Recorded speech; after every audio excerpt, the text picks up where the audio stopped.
This week's episode is brought to you in partnership with Zero Procure, who are here to make procurement simple, offering great value and quality for products and services, all for zero cost. And what business wouldn't want that? I am delighted that their support will now help keep this show accessible and free to listen to wherever you access your podcasts. Please get in touch with them for a chat. Just click on their link in the show notes or visit their site at zeroprocure.com/podcast.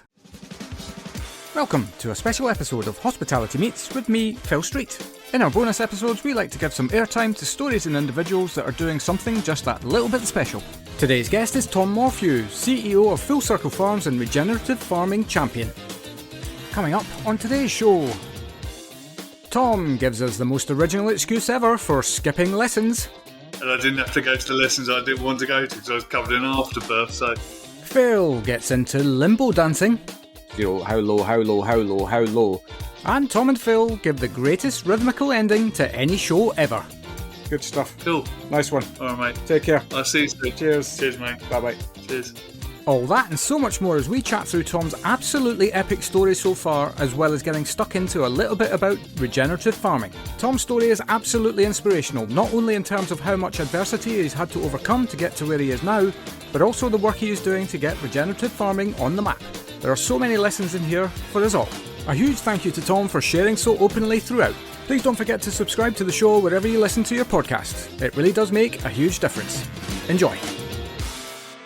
Hello and welcome to this special episode of Hospitality Meets with me, Phil Street. Special because today I'm doing something just a little bit different, but no less relevant to the world of hospitality as we move into the world of farming. And not just any farming, regenerative farming. I don't profess to be a specialist in this area by any stretch of the imagination. All I know is that I've begun to care quite deeply about that. So I thought it would probably best to get somebody along who knows a hell of a lot more about it than I do. Definitely ticks the farming box, but has also got some very strong ties to hospitality. So without further ado, I'm delighted to welcome the CEO of Full Circle Farms in Sussex, Tom Morphew. Hello, how are you? I'm all right. How are you? Not too bad, thanks, yeah. Yeah, it's been a busy morning, but we're back in the office now. Good. Yes. Well, I mean, we'll come on to bits and pieces that you've done within hospitality over the course of the conversation, I'm sure. But where are you today? Where are you recording this? At the moment, I'm just at home at the moment. I live just down the road from our farm. I don't actually live on the farm. In the future, we hope to buy our own farm, so we don't have any landlords. That's the grand plan. So I'm just at home at the moment. I'll nip back up the farm later, check on the chickens and do all the watering and everything else later. Very, very good. Good, yeah. Well, I learned about you because I stayed at Birch in the pre-opening in Hertfordshire. You were at that time were involved with them, and you were doing tours of the grounds and the plan of the grounds and all that. And actually, you were 100% responsible for me having my mind blown, basically, around what we've kind of been doing wrong in the land, what we can do to make it right. And I walked away from that incredibly inspired. And it also made me think about where my food was coming from, both in terms of meat and vegetables and the like. So thank you for saving me. It's all right. I'm glad you got something from it. I mean, that is always the intention when I do my kind of farm tours and talks, is to really kind of make people think. And if I can make people think, that gets the ball rolling with everything else. I mean, they're then looking into the avenues of where the food comes from and what we're doing to the environment. And it kind of helps to cut out the nonsense we sometimes hear on social medias and on the news and things. Not all farmers are bad. Not all farming is bad.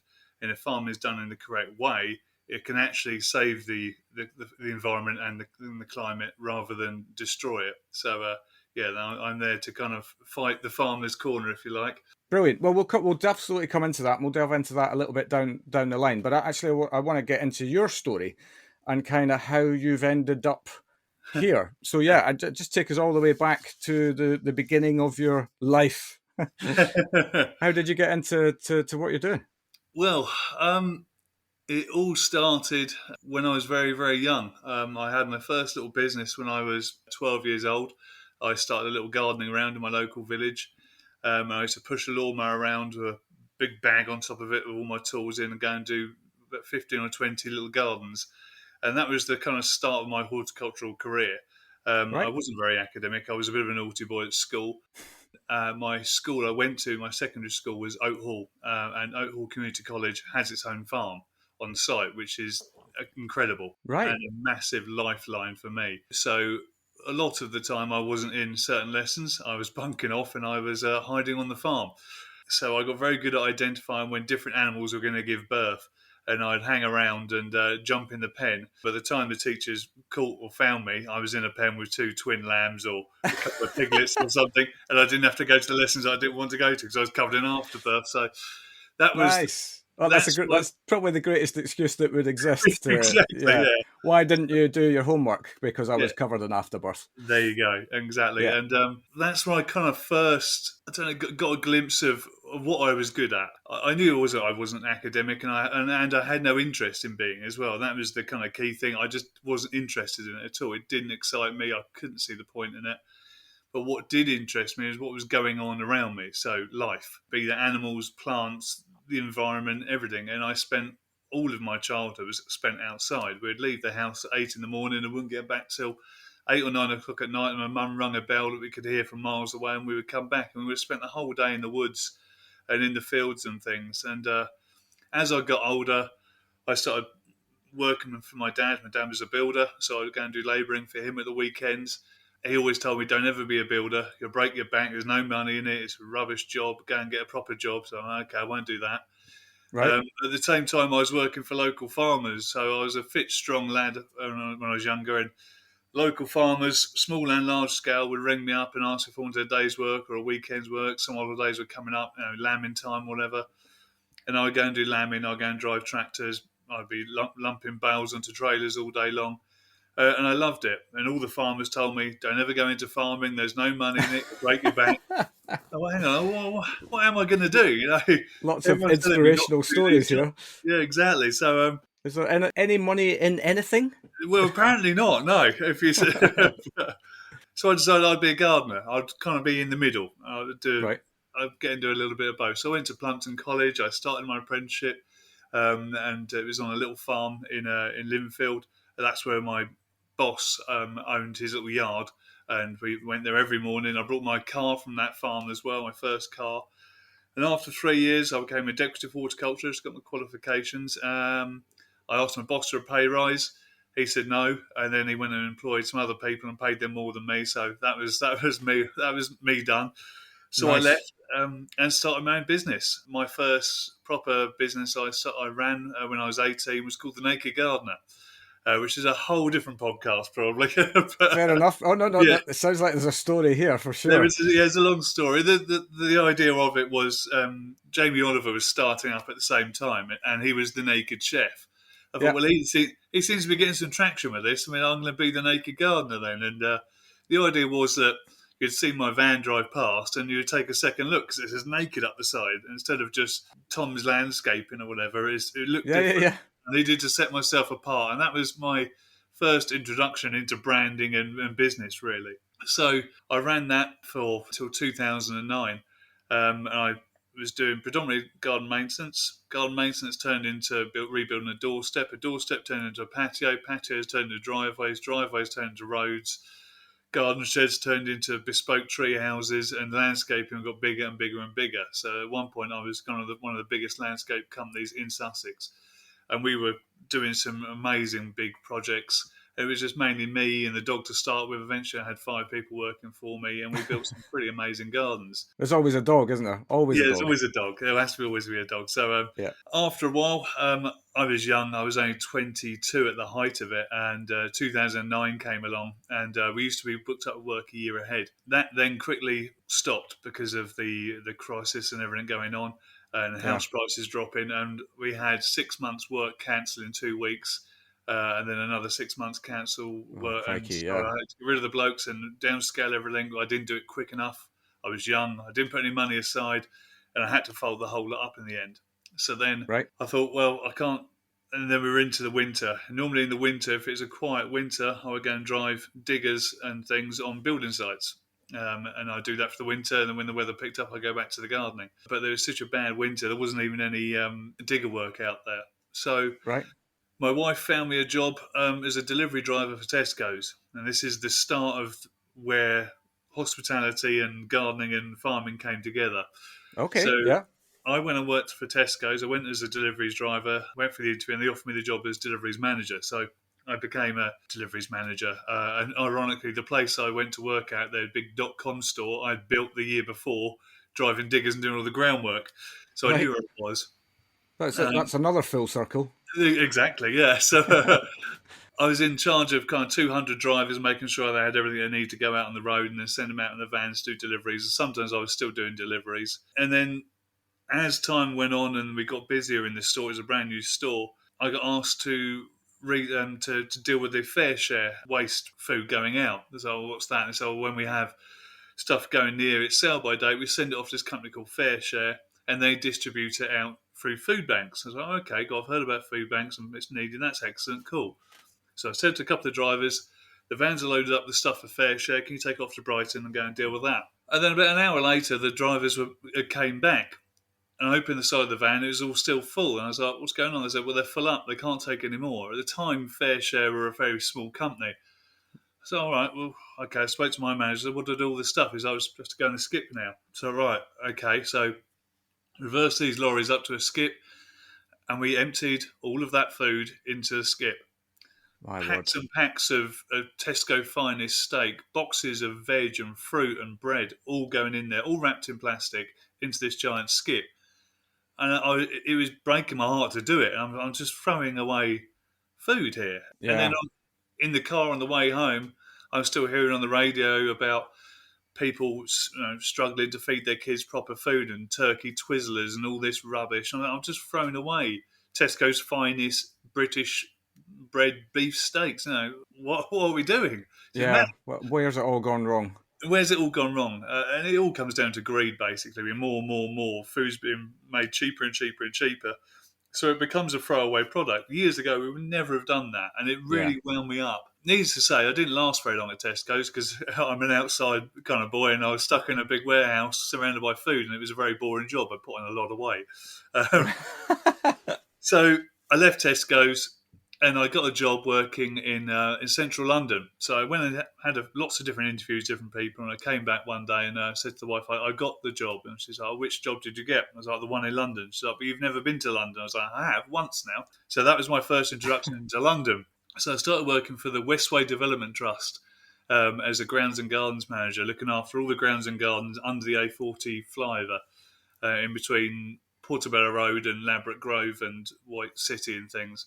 Okay, yeah. Again, another big eye-opener. I rode into work one day and within the first hour, I kind of met the team, the gardening team, gone for a walk around to all the different little parks we're supposed to be looking after, and there's a group of kids who were smashing up one of the parks. So I walked in and I said, right, what are you doing? Clear off. Their instant reaction was to pull a flick knife on me. So okay. So I took the flick knife off them and kicked them out Just the like park. that. Yeah, just like As that. you Well, I've been a doorman for 4 years during okay. when I was landscaping. That's what I used to do in the evening as well. So I was no stranger to having knives and bottles and things pulled on me. So dealt with that. But my instant reaction was these were 13, 14-year-old kids. And their first reaction to authority was to pull a knife on me. And I never experienced that before from kids. So I started working with these kids and their parents and teaching them about horticulture and where food comes from and growing and the world around them, really. Green space in London is so rare, and if you do have a bit of green space, it has a lot of people on it on a lovely day. So I started working with these kids, and we did this little project where we were potting on plants, ready for bedding plants to go in these parks. Is this the same group of kids? This is some of them were the same group of kids. Some of them were different kids and things, but some of them were the same kids. That in itself is it kind of highlights the social theory around actually if you give kids enough to do, then this is it. I mean, yeah. Anyone who from kids who are pulling knives on people to drug addicts to alcoholics, they've all got a reason they're behaving in that way, and it's not because they want to behave in that way. They don't see any other way of behaving or dealing with life and what life's throwing at them. We don't gear kids up for what life is going to be like when they leave school, Yeah. especially these days. So started working with these kids, and one of the kids turned around, actually one of the parents turned around and asked me which way up the plant went that we were potting on, and I thought they were joking. And it turns out they really weren't joking. They had no idea what was a root and what was the top of the plant. So I had to explain. Right. I thought, Christ, I've come from a rural environment where I've been brought up with plants and growing and nature. These kids haven't got a clue, let alone their parents haven't got a clue. So that lesson will never get passed down. Yeah. So I thought, well, okay, another thing I need to address.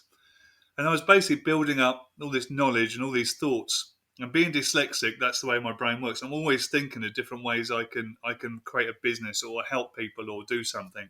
Eventually, I left there. I had my first child when I was there, so little Freddie came along. After 3 years, I was kind of sick of the commute. I'd done the train, I'd tried driving for a bit, and I was now on a motorbike commuting from Haywards up to London every day. And it was one day on the way home, it started to snow. And I was on the motorway on my motorbike. It was a big BMW, and there was slush in the middle of the road, and it was all a bit sketchy. But there was a car right up behind me on the M25, so I pulled over to let this car go because I didn't want him right up my arse, basically. Yeah. At the time I pulled over to let him go, the car in front slammed on its brakes, and there was a big pile up, and I just pulled out of it on my motorbike. Oof. And so I thought, I'm not sure I want to do this anymore. I would quite happily. I want to try. I've got to try and find a job at home, close to my family. Somebody's given you a sign that. Yeah, someone's giving me a bit of a heads up, like maybe this isn't the best thing. And I was getting bored of London life and the hustle and bustle and the rush and the stress and everything that comes with London, basically. It was all very exciting with the first couple of years because that was my first time ever being in London as well. So Yeah. it was all quite exciting, but that wore off for me pretty quickly. And one of the projects I tried to start at Westway was turning a little kind of park. There wasn't much in the park. It was mainly lawn space and beds around the outside. Maxilla Gardens, it was called. It's now a community hub and community garden area, which is cool. At the time, I wanted to turn it into a small community farm, an inner city farm, teaching the community how to grow fruit and veg. And the Westway Development Trust owned a few restaurant buildings and things that they rented out. So my idea was to collect food waste from these restaurants, turn that into compost, use that compost to then grow the next season's veg, at the same time as educating and teaching people about how that process happens. They then get to be part of that process. The restaurants are getting amazing fruit and vegetables, and everyone's benefiting from it. It was a brilliant idea. Everyone was on board. But the Westway being a charity, and I was working with Kensington and Chelsea Council, no one wanted to, for want for a better word, put their cock on the block and do it. There was a lot of talking, a lot of meetings, and I'm a doer. I didn't want to get on and do things. And so I got frustrated eventually. It wasn't happening, so I left. And I thought, I'm going to do this myself. My wife had other ideas. By now, we've got the second child on the way, and I'm a dad. I need to provide for my family. I can't go off on some whim trying to create this farm and income. So I went and worked for another landscape company. They were local. They're in Brighton. I thought, perfect. I can do that. Turns out all of their work was in London. So I found myself driving back up to London, doing projects in London. Eventually, I left there and worked for Gavin Jones, which was a massive, massive company. And I was an operations manager. I started working in central London again, in Elephant and Castle, part of the Regeneration project there, and I was in charge of all the public realm landscaping and the gardens between the new builds and things. Yeah. Which at the time seemed very exciting to me. It was the most money I'd earned ever in my career. It was a kind of peak of my horticultural career, if you like. The only problem was it was incredibly stressful. I was leaving at 5 a.m, and I was always the last to leave site, and I'd get home about 10 o'clock every night, and then doing that all week. At the weekends, I was ruined. I was having migraines. I then started getting really, really stressed. I was physically being sick at work. I found myself locking myself in the disabled toilets just to hide because I couldn't face going down to site to deal with all the nonsense that big projects like that come with. Yeah, it's definitely time for a change. Yeah, one day I was driving home and I had blurred vision over one eye and I couldn't quite see correctly. Eventually, my wife made me go to the hospital and I got fluid between the lens in my eye. And I lost sight in one eye, and that was due to stress. For Christ, this job is really killing me. Fast forward a few more months, I then had a suspected heart attack, again due to stress. I had heart palpitations, so now I'm on beta blockers and everything else. What am I doing? I've now got two kids. How old? I'm How trying old were to. you at that point? I was 30, 35, 36. Wow. Yeah. So Yeah, that's definitely your body saying, "Look, enough now." yeah, yeah, exactly. And this was my. I mean, I thought I was good with stress. My body had other ideas. That's my body saying, you've got to stop this. Yeah. And what I found myself doing, which we all find ourselves doing at some point in our career, I was chasing the money. I thought I needed to earn more and more money. And the reality of that was I was trying to earn more money so I could buy more shiny things. I could buy a better car. I could buy a new sofa. I could buy a bigger TV. And these things made me feel happy for a couple of weeks. And then these things became old. And then I was on to the next thing. And I thought we needed bigger, better all the time. And my wife said, it's killing you. You can't keep doing this. And why are you doing it? I said, I can provide for my family, so I can provide more and better. So we don't need that. We're fine the way we are. And we sat down and worked out exactly what we needed to earn, or I needed to earn, to pay the bills, keep a roof over our head, and look after our kids. And Yeah. it was about half of what I was trying to earn. So I jacked it all in. I quit the job, and I came back to Hayward and I went to see the first farmer where I started my apprenticeship, where my boss rented a bit of a unit there. I said, Tony's name was. I said, look, Tony, I've got an idea, and I want to can I rent a field off you? He's like, what do you want it for? I was like, I want to grow fruit and veg, and I'm going to supply some chefs in London. Now, I'd made a connection with a bloke in London I met when I was at the Westway. I won't go into his name because he's a complete crook now. But at the time, he was working with lots of chefs, and he was trying to do the right thing, and he was collecting their food waste and things. And I liked that idea, it's collecting food waste. And I allowed him to compost it on site at the Westway. And I could see the way he was doing it, and I could see a much better way of doing it. So when I came back, I rang him up, and he rang me. And I gave him some advice 2 years ago. And I said, if you do this and it starts to work, give me a call. And he called me and said, I'm doing it and it's working, but I need you now. I need you on board. And I was like, well, can you afford me? He's like, I can afford you now. So, right. So I went and found a plot of land. After quite a lot of convincing, I got about 3 acres. It was about an acre and a half to start with, and we grew that into another field. Mm. And the concept was this other bloke was going to collect the food waste from all these different restaurants around London. He'd bring it to me. I would compost it, turn it into this amazing compost, put the compost onto a field, directly on top of the field. I couldn't afford a tractor and a plough, so I laid it on top of the grass, nice and thick, and that would cook the grass underneath, and I'd plant directly into the compost. And I'd separate the field into plots, and then I'd rent the plots back to the same chefs, and I'd grow all their fruit and veg for them.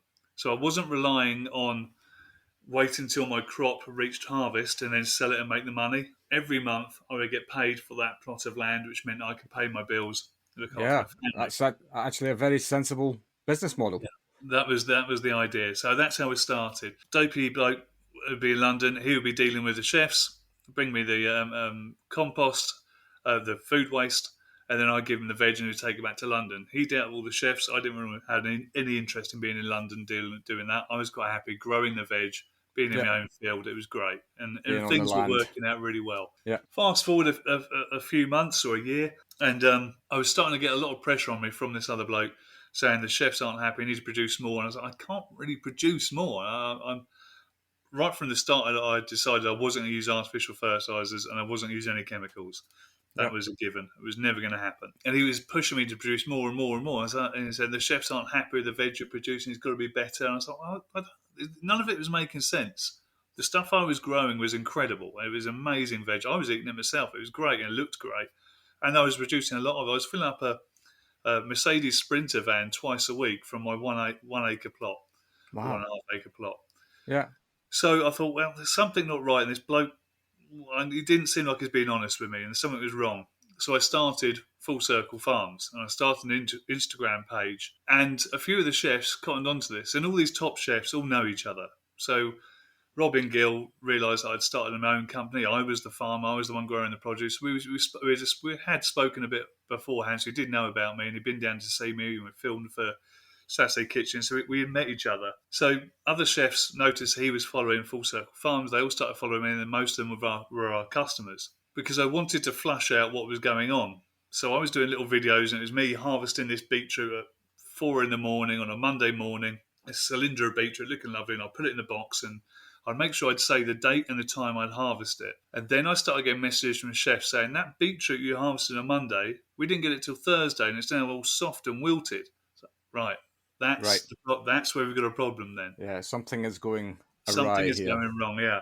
And Yeah. then one day we were doing a launch event for Long Perrier Champagne, and Adam Hanlon, one of the chefs, one of our customers, was coming down, and this other bloke who I was working with said, when Adam comes down, show him around his plot. And I was like, well, Adam hasn't got a plot. He's like, no, he has. Just tell him he has. He's like, no, I'm not going to lie. I said, we have, and I kind of reeled off the chefs we were working with. The plots are set out with their names. I knew exactly whose plot was whose. Basically, it turns out he was running like a dodgy timeshare. He was selling plots that didn't exist, and he was taking all the veg and separating it amongst way more chefs than we were actually contracted to grow for. Right. So we did the event, and I binned him off, got rid of him, and I said, no way, I'm not doing that. I'd already had a conversation with Robin. Robin said, oh, I want to work directly with you. Fine, we'll do that. So, yeah, it cost me a lot of money because this other bloke then tried to take me to court and all sorts. It cost me about 12.5 grand, which I had to put all on credit cards and things to fight him, to keep my business, to keep him out of the way. Yeah. Well, it shows you that your kind of principle, you knew that you were in the right and that you're doing the right thing, and that Exactly, he yeah. clearly wasn't. Yeah. Also shows you that, kind of coming back to your earlier point about greed.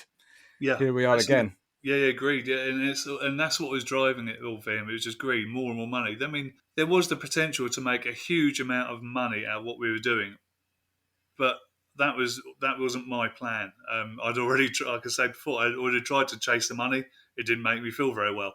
So my plan was to eventually, once we had enough chefs, was to use the farm as an educational place to teach kids and people and chefs about where food comes from, why we grow the way we do, and the importance of why we do it.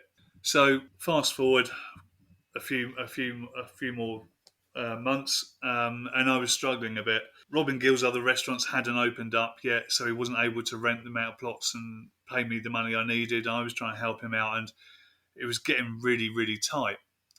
And this other investor came along, and they wanted to be on board. And I was like, he was an ex investment banker, and the other one was an ex solicitor. And I met up with them, and I didn't get a great vibe from them. And they were all about money, and I switched off. Basically, I'm not interested in that. But I was really struggling, and they were waving a lot of money at me. And then eventually, I gave in because they said, "Well, if you can grow the farms more, you can do more of this care farm stuff you want to do." And I was like, well, actually, yeah, that would be really cool. If we can have bigger farms and more farms, I can help more people. And that's what got me, basically. I was sold that dream of being able to fulfill my dream. Yeah. So I took them on. It turns out they were crooks as well, and they were involved with this other bloke way before. They end up taking my farm off me. Cut a long story short, I ended up working direct for them. They employed me, working directly for them. Got all the knowledge and connections with other chefs they thought they needed, and then they fired me.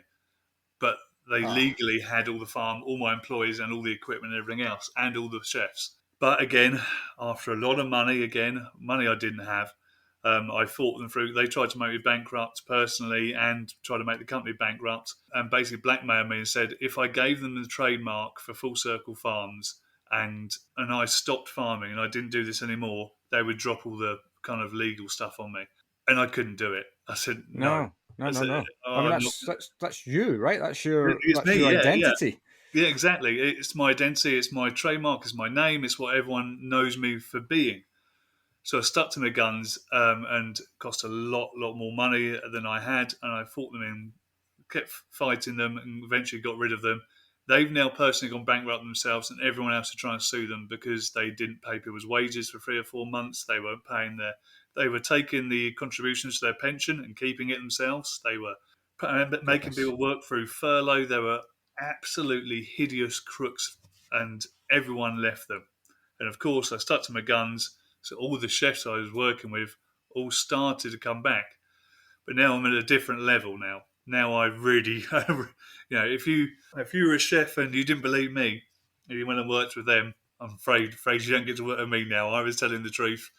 You didn't believe me. So I completely re-looked at what I was doing. And I then started working at Birch, which is one of the places that I'd started working with them, and I'd gone there, looked at the project, chatted to the owners and things, and looked at their plans and kind of said, "Well, that's not going to work. This is what you need to do. This is what I believe." And they said, "Okay, that's cool. Really, really love you, Tom. Really love what you're doing." But at the time, they said, "But we can't work with that other lot that you're tied up with. So we really don't like them. There's something about them we really don't like them." So that all fell apart, and the Birch deal fell apart because of these other people. So when I got Right. rid of them, I rang Birch up and said, "Look, I'm here. I'm by myself. I'm still want to do this, and I'm going to do it by myself now." They said, "Great," and I got started. And as you know, you walk around Birch, and I set up the farm and the growing area there. Yeah, and Robin Gill was there as well. Robin Gill. So Robin Gill was my introduction to the owners of Birch, and that's how the connection started. Yeah, Because me and Robin Gill fell out at one point because he thought I was trying to rip him off, but it was all part of the plan from these other blokes. They went round to all the chefs and said, you know, we charge $3,000 a month, whatever, for an acre plot, and I was charging 4, and so they all thought I was trying to rip them off, and I wasn't. They'd gone ahead and set up this new price without talking to me to make me look like the one who was trying to skim it off everyone and take more money, and I wasn't at all.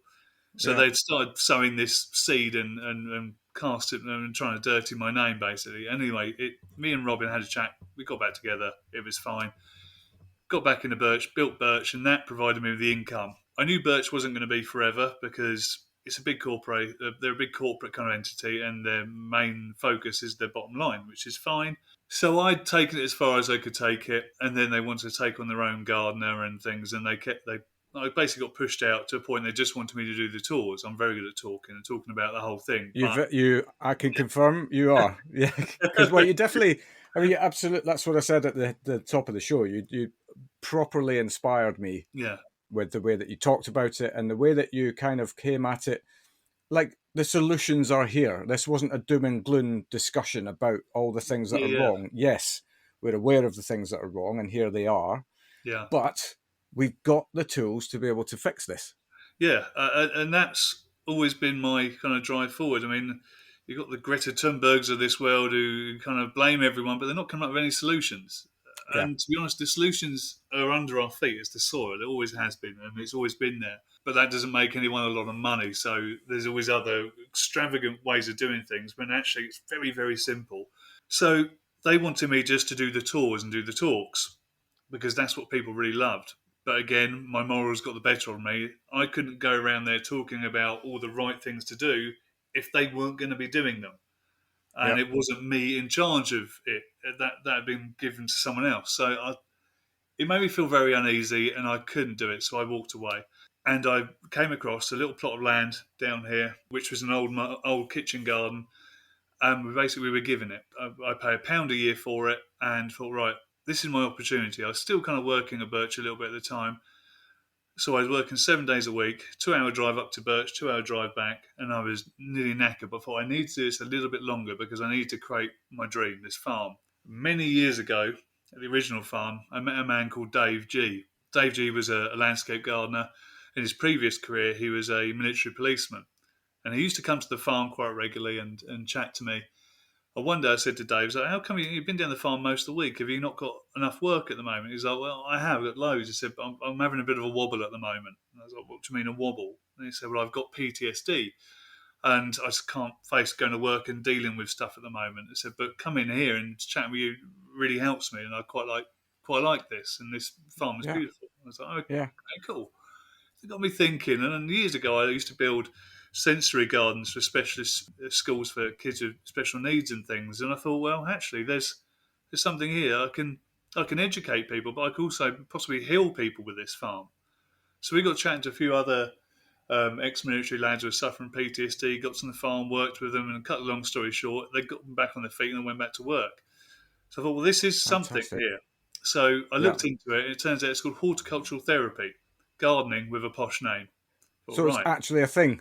it's actually a thing. Americans Yeah, gave it a posh name so they could then charge for it.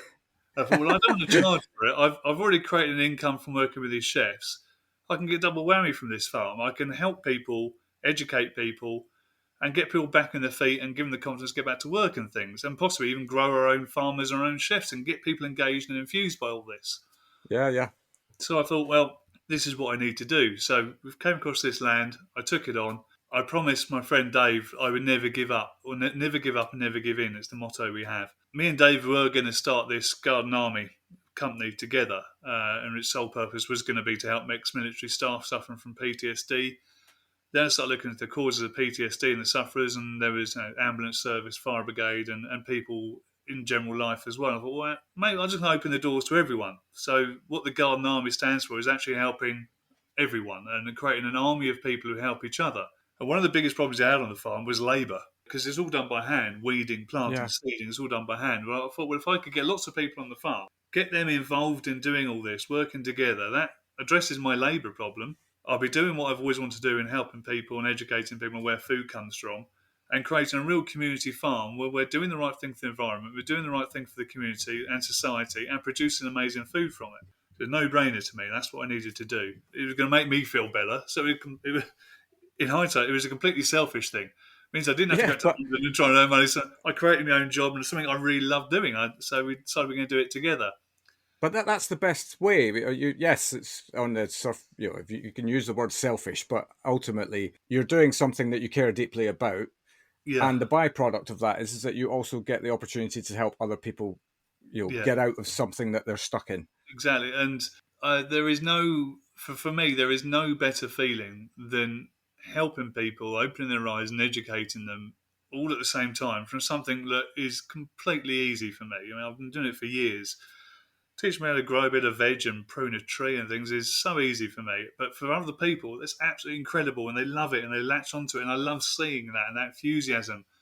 Yeah. But once you have that enthusiasm, you can then create some pretty amazing farmers and gardeners and chefs as well. You get people's enthusiasm for it. And that's where I've started working with chefs and things and getting them infused, getting them excited. And when you bring a chef to the farm, and years ago when I used to bring chefs to the farm to try and convince them to rent a plot, they would kind of wander around, go, oh, it all looks very nice. And I was like, all right, try that. And they would eat radish. So, right now, try that one. Tell me which one you prefer. And they go, Christ, that one is peppery. It's burning my mouth. What's that one? So that one's grown here, and that one came from Waitrose. I didn't go and get it from Lidl. I went to Waitrose, the best man, got organic radish. Didn't take anywhere as good as the stuff I was producing. And that got them excited. Like, well, what are you doing? I was like, I'm doing nothing. I chuck it in the ground. I feed the soil with amazing composts and manures and things, and that's where you get your flavour from. I don't speed anything up. I don't put any artificial fertiliser, just let it to do its own thing, and that's where your flavour comes from. And that gets them excited. And then I had a queue of chefs who wanted to rent plots. Yeah. So me and Dave are going to start this garden army. So I rung up Dave a couple of weeks before we were supposed to go and see the accountant. I said, Dave, you ready for the meeting next week? He was like, I can't come. And I was like, oh, what's up? He's like, I've just crashed the truck. I was like, Dave, you pillock. I said, I'm getting from your story is all that we talked earlier on about how all those kids that are not being given the tools to deal with what life chucks at you. Yeah. By God, you've had some stuff chucked at you. Yeah. It gets there are other things as well. Thrown a few curveballs in my life, but so Dave said he crashed the truck. I said, okay, are you okay? He's like, well. I said, it wasn't a bad crash, but when I got out to talk to the lorry that I hit, it had this massive caravan on the back. I passed out. I said I kind of passed out. I laid on the floor and I couldn't move. So that's a bit weird, Dave. He's like, yeah, they want to go do a load of tests on me and things. I was like, okay, well, go and get your test done, make sure you're all right. And he was a really fit, strong fellow. He was ex-military. He was always running. He was a proper little ox. And he came back to me a week later and said, should we book this meeting? He's like, I can't. I was like, well, why? He's like, well, turns out I've got grade 4 brain tumour, inoperable. I was like, oh my God! Actually, inoperable. You're gonna die from this. And he's like, yeah, they give me about a year. I was like, fuck. That was a real kick in the bollocks. So we sat on the farm, had a cup of tea, and I don't know what it is about me. I'm quite au fait with death. It doesn't really bother me. And Dave was the same. So we were having this quite frank conversation. He's like, so what are you going to do then? If you're going to cark it in a year? And he said, well, we're going to go on holiday. What are we going to do? And he's like, and we chatted away about life and how important it is. And I was going through some shit at the time, and this other investor I'd taken on. Dave was still coming to the farm, and about 3 or 4 months before Dave went into assisted living kind of care, end of life care, he was predominantly blind by this point and in loads of steroids, and his head was all swollen up, and he was a bit of a mess. And Bless him. he was pretty fed up by this point. And I was walking around the farm. He was on my arm because he was blind. And I was chatting to him about all these problems around this investor and how they look at. I think they're going to take over the farm. They're going to take my farm. They're taking all the employees. They're not paying me. Blah blah blah. I said, I have to jack it all in. He's like, we can't give up. I was like, what else am I going to do, Dave? I've got no option. And I found myself whinging and bitching to this bloke who's going to die. He's been given this death sentence. He's going to be leaving his family and his little boy Noah, who is confined to a wheelchair. I thought, what the hell am I whinging for?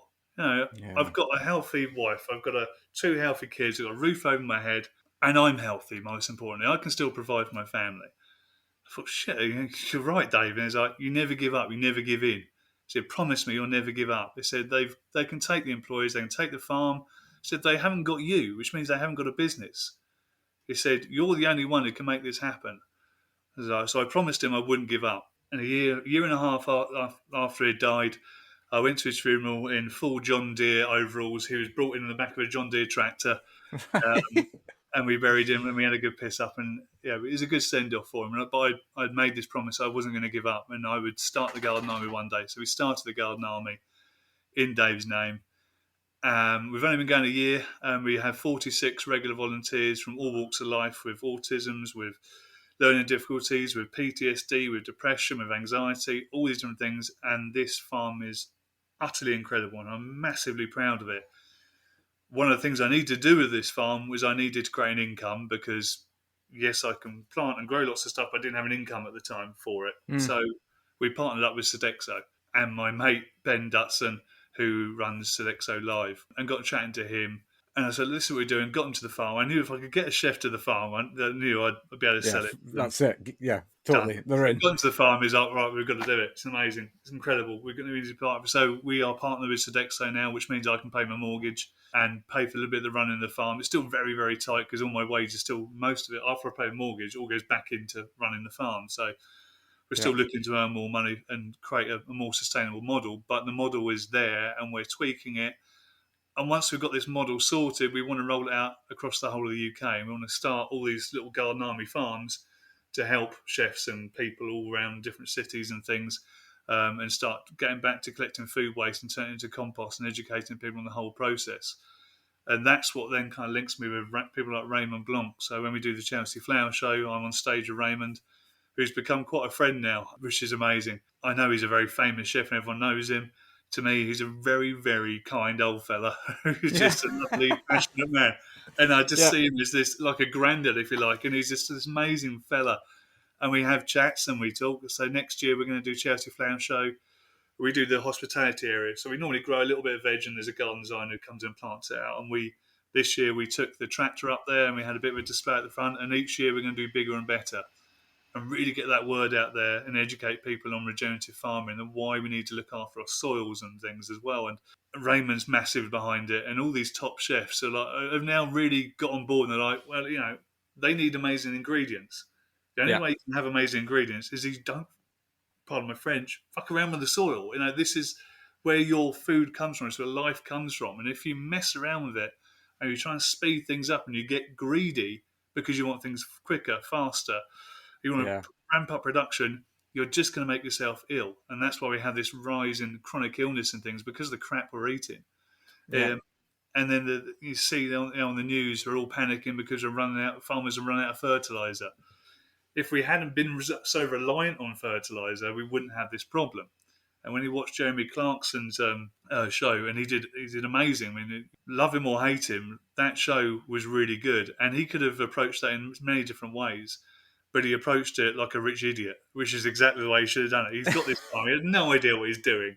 Yeah. This little 22-year-old lad, Caleb, who's been in farming all his life, knows how to do it, knows how to set up the tractor, knows how to plough, knows when to, knows all the other farmers, same as kind of me. He's actually better than me, but that principle, like he worked his absolute arse off the entire year, made 140 quid, and that is the reality of farming. We keep pushing prices of food down. Who do you think it affects? Yeah. The farmer eventually is just going to have to Yeah. lower his standards to produce food cheaper for you. Yeah. And that's been, I feel like that's been on the agenda for 10 plus years, really, whereby it talked about, like, I always remember I had a mate whose father worked in the dairy business, and they just kept on getting railroaded, how Yeah, low, how low, how low, how low.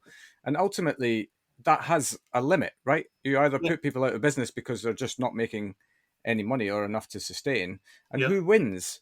It's one part of the whole machine that The wins. only the only person who wins, but it's only a short term win, are the big supermarkets and the big suppliers like that. Yeah. They would win in the short term because they've screwed everyone on price. They've put their prices up. They're making bigger profits. But eventually, they run out of farmers, Yeah.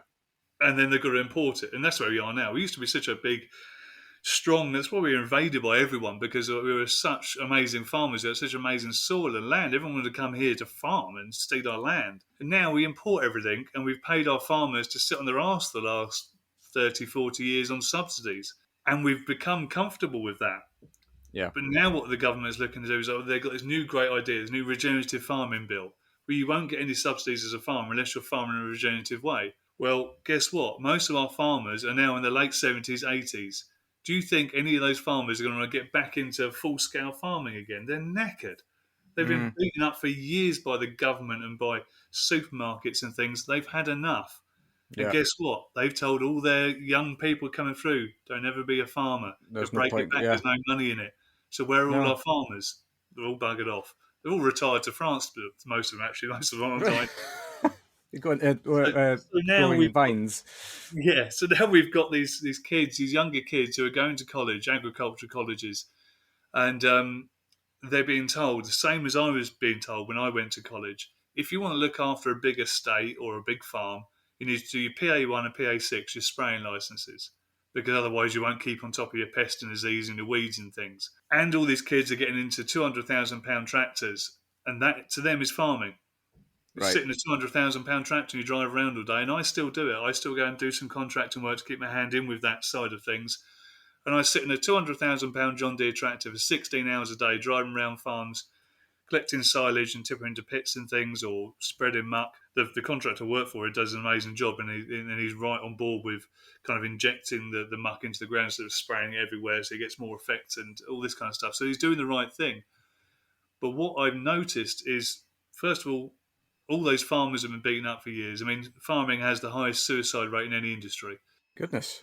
These farmers are taking their own lives. All the new blood coming into farming, they're sitting in tractors for 16, 17 hours a day, which is fine for the first couple of years. It's all very exciting. Big tractors, loads of power, it's great.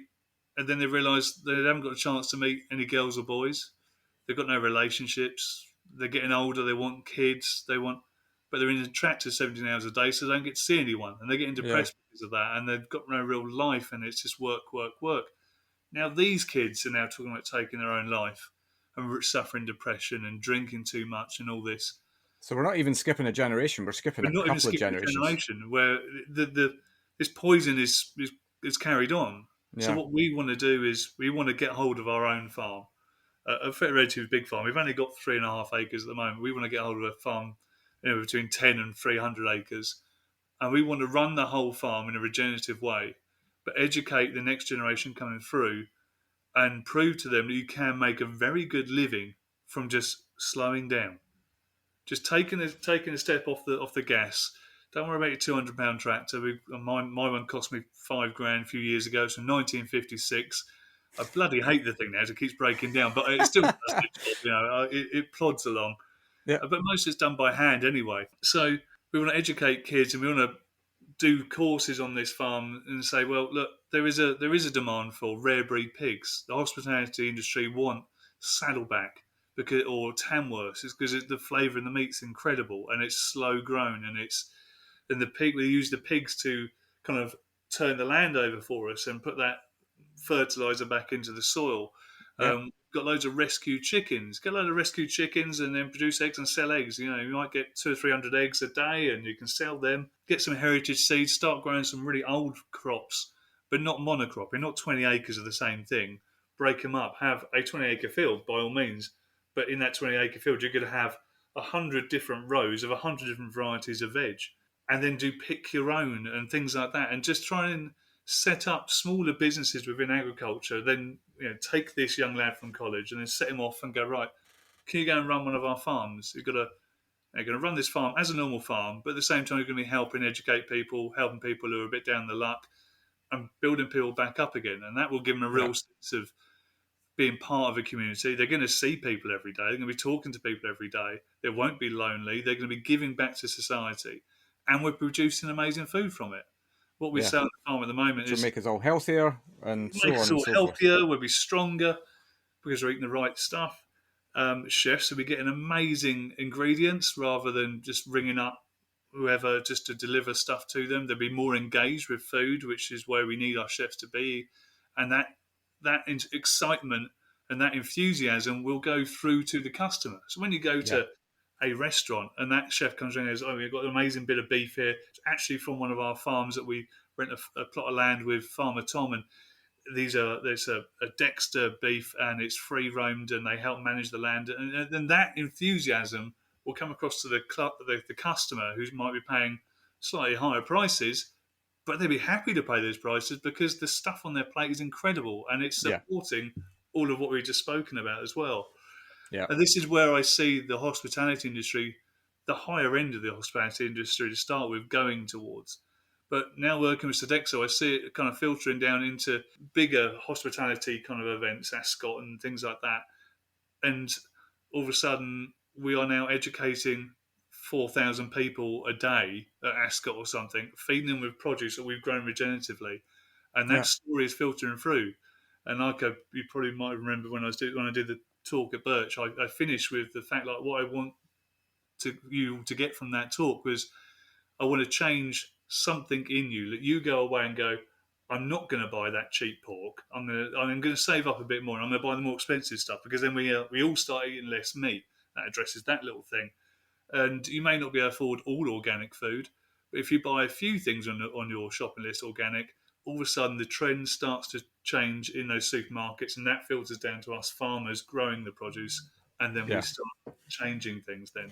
Well, that's always been the argument of the supermarkets, hasn't it? Is be that we're just completely driven by consumer trends, but really, but so you don't have the power to actually manipulate those trends a little bit. Exactly, yeah. It's all run by greed and the need for more and more and more and more and more money to buy more and more shiny things, which doesn't help anyone. Yeah, and you get into a stage which it feels like maybe the reset button has begun to be pressed on this. I think so. The feeling I get now is when people visit the farm and I talk to people, like, oh yeah, it's all lovely, and you talk about this idyllic life and having organic veg. So, but I can't afford organic veg. I can't afford decent food, and that's where the farm actually is going to start changing things. Because I don't pay for all this labour to grow the veg.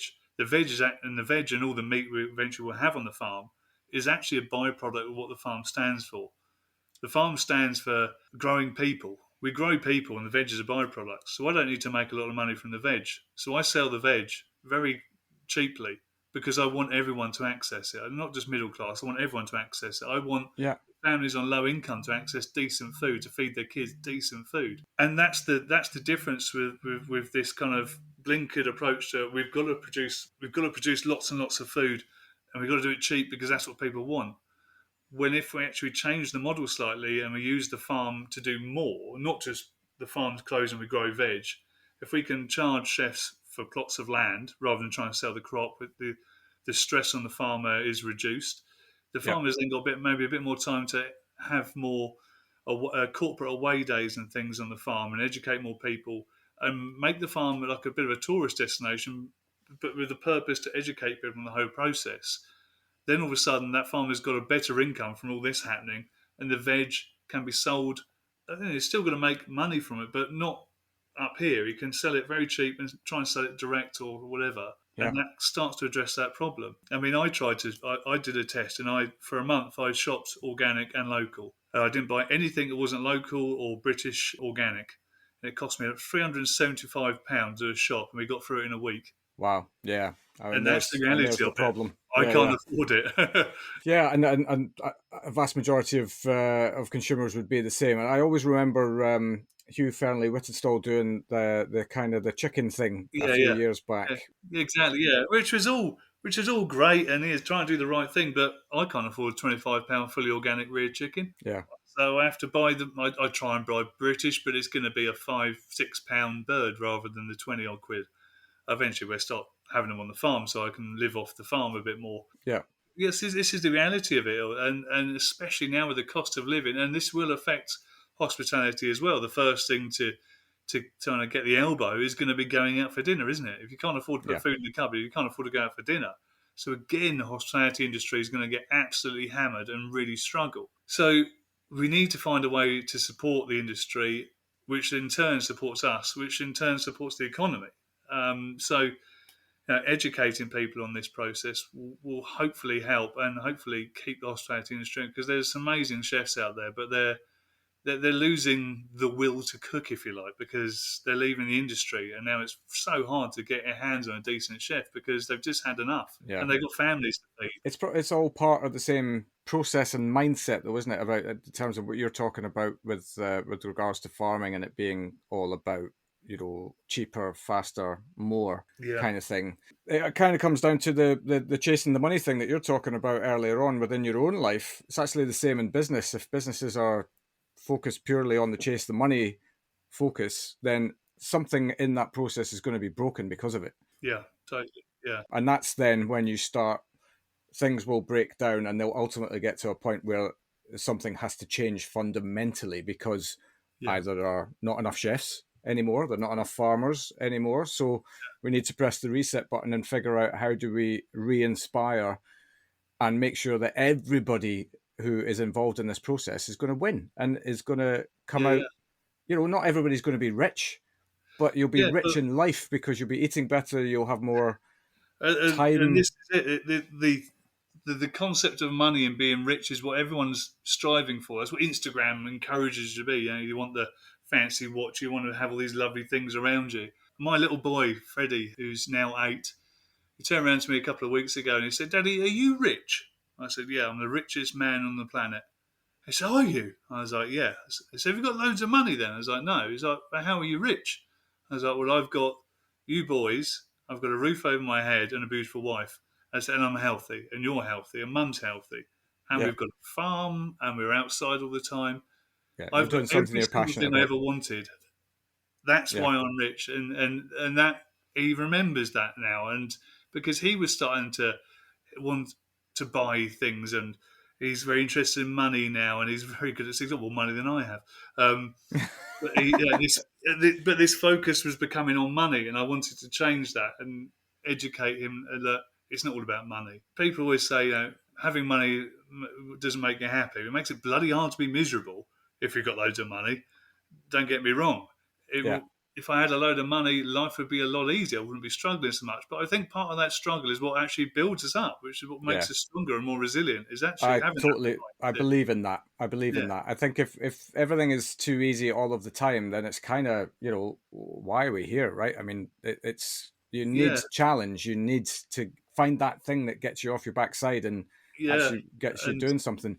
I, And you I have to work through multiple things sometimes to get to that one thing that Yeah, sings to you. yeah, the story I tell about my life and the struggles and in business and everything else.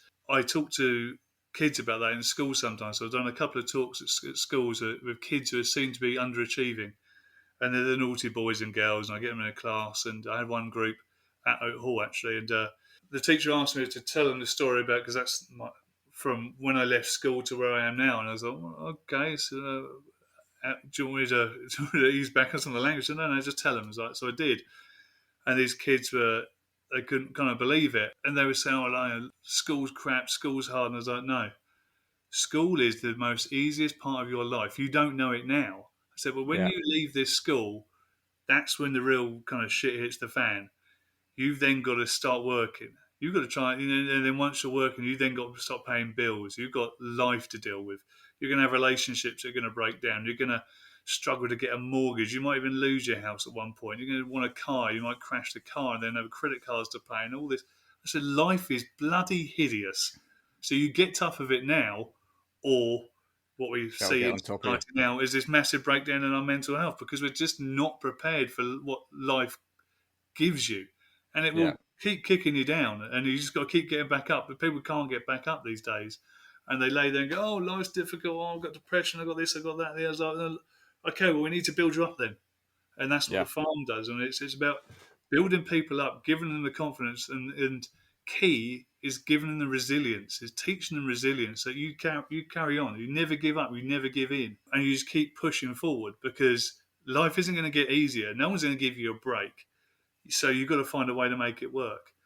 And Yeah. that is the same for business. It's the same for life. You've just got to find a way to make it work. And that's what we really see the difference in people when they come to the farm. They come, when they arrive there, in some pretty dark places sometimes. And then we hear from them now, they've opened up a bit more and they say, well, if it wasn't for the farm, their life would be very, very much different. And they may not even be here. One bloke who's an author, he's actually writing a book about the Garden Army and his experience there at the moment. Lovely, amazing fella, but he was in a pretty dark place and on the verge of giving up. And then he found the farm, and he just comes along there sometimes and he'll sit in the sun and write his book and talk to the chickens. And that's the Brilliant. thing about the farm. You can do as much or little on the farm as you want. You can sit there and chill out all day if you want. It doesn't bother me. Yeah. The farm is there to give you a bit of a break, allow you to get back on your feet, and then give you that confidence that you can go in and muck the chickens out, or you can plant something and grow food. You put that seed in the ground and it grew into something that you're able to eat and fill your tummy and your family. And it's not difficult. You chuck Yeah. stuff in Well, the as ground, you it will say, grow. you're kind of putting it in the ground and then leaving it alone. Yeah. It's not rocket science, and everything I Yeah. do on the farm, people come along and say, "Oh, this is so amazing. This is so inspirational." Like, I'm not. I've just looked at how we used to do things before the Second World War. How did we survive then? We Yeah. didn't have all this messing around. It's a much simple life, and maybe we need to go way back in order to go forward again. I And completely that's agree. yeah. Yeah. So just I'm conscious of that. I literally could sit here and talk to you all day. Quite frankly, and I suppose that's the key point: is if there's anybody who's listening to this who has been a little bit inspired, at kind of like I was that day walking around with you around Birch, where should they go to kind of learn more about this stuff? What's a really good first place to start investigating? Well, of course, I'm going to say the farm because Yeah. that's one of the things we do on the farm now. We do tours. The bigger estate that we're actually on, there's glamping pods there, so you can come and stay on the farm and have a whole tour and a farm experience day. So I kind of give you the tour, and then you get your hands dirty. You get your hands in that soil and get it under your fingernails, get the sun on your back or the rain in your face, Yeah. and it will make you feel better. And I pretty much guarantee when you finish that day, you will feel probably a bit achy and a bit knackered, but that feeling will make you feel incredible. And that's probably another podcast about the science of soil and how that actually is really good for our body and things. Right. But come to the farm, come and stay on the farm, come for a visit. We've got lots of interesting things around us. We've got a Wakehurst place down the road, which is a part of the Kew Gardens partnership. We've got the Bluebell Railway steam engine. Things can go through the Sussex countryside in a steam engine. We're only 30 odd minutes from Brighton to go to Brighton for the day, and you can come and stay on the farm in a glamping pod, have some amazing food with us. We've got a brewery on site as well. Come and get God. engaged and find out what we're Yeah. doing and be part of it. And the money you pay to do that goes back into the Garden Army, and that helps more people as well. So, yeah. Win-win. There's also Knepp Estate, which isn't too far from us. That's about 40 minutes away, and I think it's a 1,500-acre dairy farm years ago, which they gave up with. They literally just closed the doors and went, right, nature, do your thing. And now it's one of the most important rewilding projects anywhere on the planet. It's incredible.